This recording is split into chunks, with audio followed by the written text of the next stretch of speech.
मैं जरा क्या सर अहमद शेख साहब, सर आप लोग तो 4-3 का फैसला कहते रहे हैं, KPK और पंजाब अज खुद इंतखाबात केस जो नोटिस लिया गया था सुप्रीम कोर्ट की जानिब से उसके ऊपर, लेकिन आज तफसीली फैसला आ गया कि 4-3 वाली बात कहना बिल्कुल गलत है।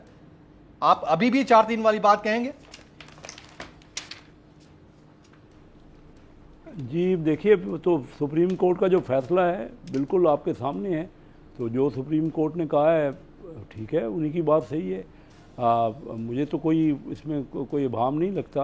देखिए इख्तलाफ राय तो होता ही है ना, अपना हर एक का पॉइंट ऑफ व्यू होता है। आज फैसला आ गया, ठीक है, वो फैसले पे अमल होगा। जो भी फैसले पे अमल होगा, यानी आप मानते हैं कोर्ट है कि 3-2 का बेंच था कैसर साहब, कदा कलामी की माजरत,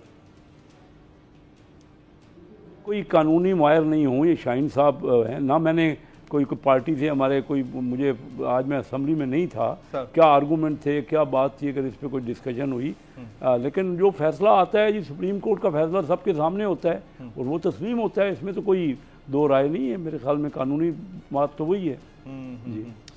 और आप लोगों ने जो बजट दे दिया है सर, इस बजट में आवाम के लिए क्या रिलीफ था सर, सवाए 35% तनख्वाहों में इजाफे के?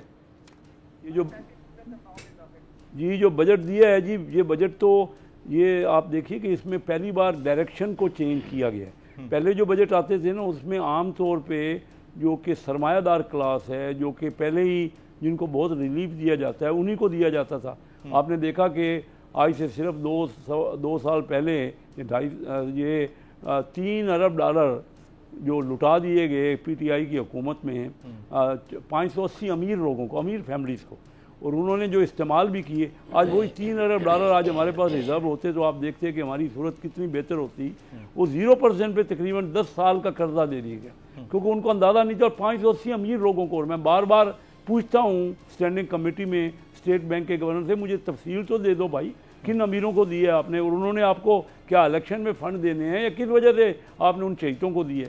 अब वही फ़ंड जो है, जो कि आज के 87,000 करोड़ 87,000 करोड़ रुपया बनता है, वो हुकूमत ने खुद तो कर्ज ले लिया, उनको 0 पे दे दिया अमीरों को, और ख़ुद कर्ज ले लिया, और उस कर्ज पे अब 15,000 करोड़ सूद भर रहे हैं। आज हम हुकूमत सूद भर रही है 15,000, वही हम आम लोगों पे टैक्स लगाएंगे। तो ये जो डायरेक्शन हमने नहीं दी है ना, हमने ये बजट दिया है आम लोगों पे। हमने IT के लिए बहुत ज़्यादा फैसिलिटीज़ दी हैं, तो हम चाहते हैं कि हमारा जो करोड़ों दिमाग हैं उनका फ़ायदा उठाएं, और उन बच्चों को हम तालीम दें जो कि जिसके ऊपर कोई रॉ मटेरियल नहीं, कोई इन्वेस्टमेंट नहीं, सिर्फ उनको तालीम देना है। फिर आपने देखा होगा कि 50,000 हमने सोलर पे ट्यूबवेल लगा रहे हैं, ताकि काश्तकार जो आम है उस पर बिजली का जो बोझ है वो ही ख़त्म हो जाए। इसके अलावा आप महसूस कर रहे हैं कि बेनज़ीर इनकम सपोर्ट, जो कि गरीब तरीन हमारा जो तबका है उसको मिलती है, वो हमने उसकी सपोर्ट में और अमाउंट बढ़ा दी है। 250 अरब होता था आज से 1 साल पहले, तो आज हमने 450 अरब के करीब कर दिया उसको, बहुत ह्यूज बढ़ाया है। फिर तनख्वाहदार तबका ही सबसे ज़्यादा पिस रहा था। आपने देखा बाकी लोग तो अपनी अपनी कमाई, जो कोई अपना इंडिविजुअल बिजनेस करता है या किसी भी शोबे में है, तो उसकी तो आमदनी बढ़ रही थी, लेकिन तनख्वाहदार एक फिक्स तबका उसकी आमदनी होती है, और बहुत बड़ा वो उसके पास अपॉर्चुनिटी नहीं होती कि वो अपनी इनकम को बढ़ा सके। जब 30% महंगाई हो गई, आज उससे ऊपर महंगाई है, तो हमने 30 और 35% इंक्रीज कर दिए। That is highly appreciable. जो 35% इजाफा हुआ है, that is highly appreciable. Budget 2023-24 की सबसे बड़ी ट्रांसमिशन, बोल एक मर्तबा फिर सबसे आगे।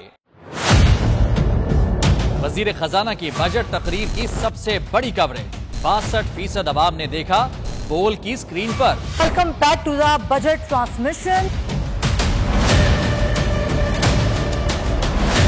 सबसे बड़े पैनलिस्ट और रिपोर्टर्स की बड़ी टीम ने बजट के लम्हे लम्हे की अपडेट से किया बाखबर अपनी आवाम को। गुजरात रजाक में यूं कह रहा हूं कि एक तरफ ये ख्वाहिश है कि लोगों को रिलीफ दी जाए, क्योंकि इलेक्शन सर पर है, तो कोई ऐसा बजट दे जो पॉपुलिस्ट हो, क्योंकि बोल रखता है खबर के हर पहलू पर नजर।